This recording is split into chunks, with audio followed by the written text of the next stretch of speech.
Last night, while most of the world was asleep, a US Navy guided missile destroyer sailed up alongside an Iranian cargo ship in the Gulf of Oman.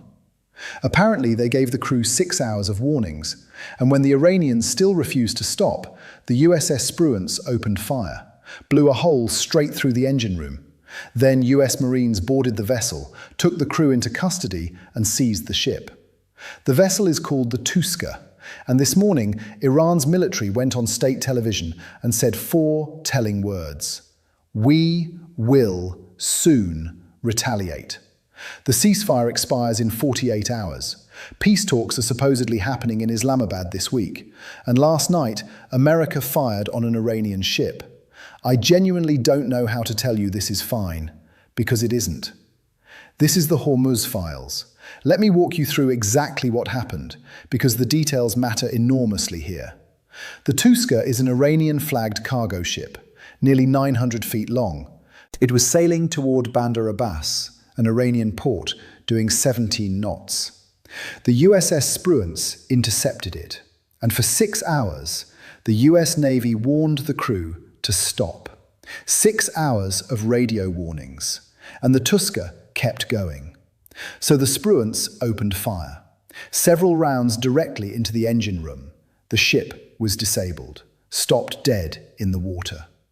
And then US Marines fast roped down from helicopters onto the deck. CENTCOM released the footage and took custody of the vessel and its crew. Trump posted about it on Truth Social within hours.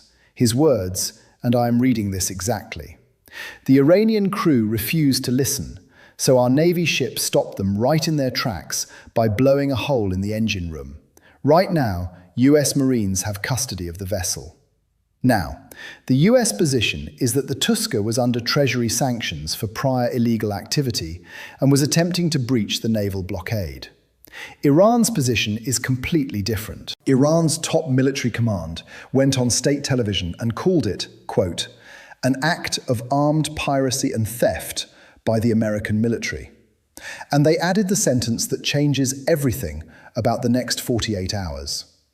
"We warn that the armed forces of the Islamic Republic of Iran will soon respond to and retaliate against this act." Soon. Not eventually, not in due course, soon. And Iran, unlike Trump, does not make threats it does not follow through on. Tehran claims it has received intelligence information indicating that the United States and Israel are preparing for a surprise attack on Iran. Think about what that means. Now, I want to be careful here. This is an Iranian state-affiliated media claim. It has not been independently verified. And Iran has incentives to frame events in ways that serve its narrative. So let's apply the same standard we always apply on this channel. What does the evidence actually suggest? Here is what we know for certain. The ceasefire expires Wednesday. America just seized an Iranian ship and blew a hole in its engine room. Iran has closed the strait again and reinstated strict control.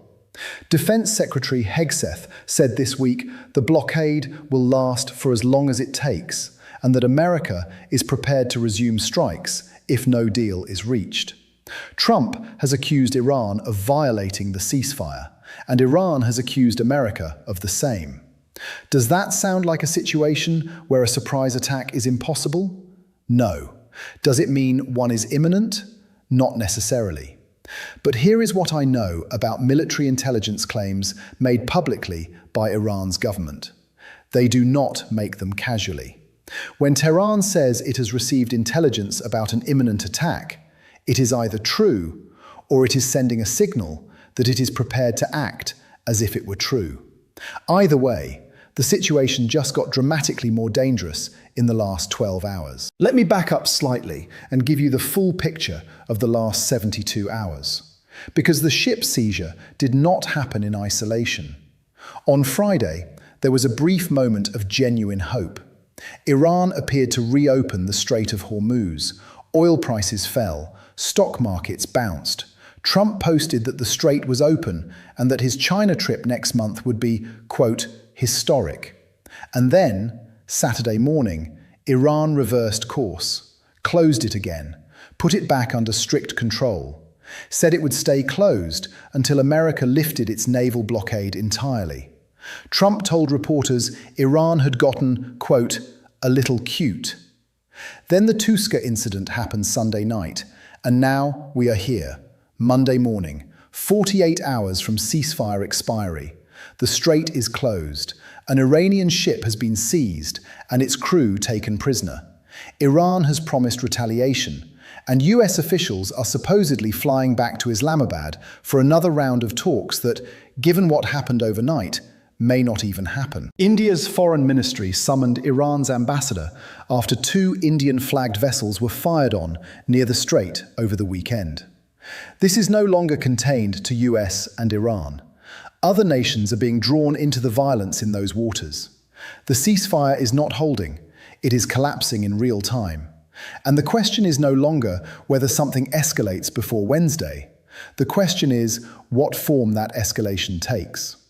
I want to think through this moment using every framework we have built over the past 7 episodes, because this is exactly the scenario our analysts warned about.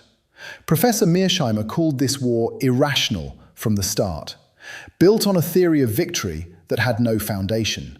And what does an irrational war look like when it is escalating toward a deadline? It looks like this. Decisions being made faster than they can be assessed. A ship seizure announced on Truth Social before diplomatic channels have processed what it means. A ceasefire that both sides are simultaneously accusing each other of violating. And a 48-hour window during which anything could happen. Scott Ritter has been saying for weeks that Iran prepared for 20 years for this conflict. That preparation included exactly this scenario: a naval confrontation, a seizure, a retaliation cycle. Iran does not improvise, it executes doctrine. And its doctrine right now says, respond to the Touska seizure, and respond soon. Professor Morandi has been clear throughout. Iran has more escalation options than the world realizes, and it is not afraid to use them. George Galloway's question has never been more relevant than it is this morning. What does Iran gain from agreeing to anything while America is still firing on its ships? The answer?